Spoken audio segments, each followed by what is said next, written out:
अस्सलामुअलैकुम जुबेदा खाला, क्यों है माँ? मैंने इतने फ़ोन करा कि मेरा छोकरा घरू आ गया है, 6 महीना का सिर धोके ना आ गया। मैंने क्या जुबेदा खाला को फ़ोन तो कर दो। बाकी कहिए कि विजय क्या भी नहीं, तेरा छोकरा आया तो। हाँ रजिया आई थी, कॉलेज आई थी। हाँ ने 50 रुपया हाथ में दे गई, बोलो इसको चढ़ाई शर्म आई खाला। हाँ ने आए ने मेरी माँ ने वो जीरा सोडा इसको पिलाई 10 वाली। इतना 10 रुपया अपने बात कर डाली तो 40 रुपया जो है, 10 रुपये तो अपने निकालना पड़े ना खाला।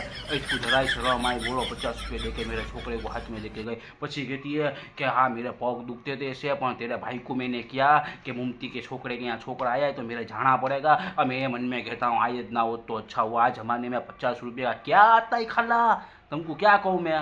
अरे ना ना, मैंने क्या जुबेदा खाला को कह दूँ कि आगे પછી कहिए कि ले तेने मुझे किया नहीं, આપણું કોઈ ऐसा छठी बठी का नहीं है खाला। पर आ दुनिया की रीत सी देना पड़े, दुनिया क्या बात करे कि लो कहीं दिया नहीं, આપણું को तो खाली दुआ खकी है खाला।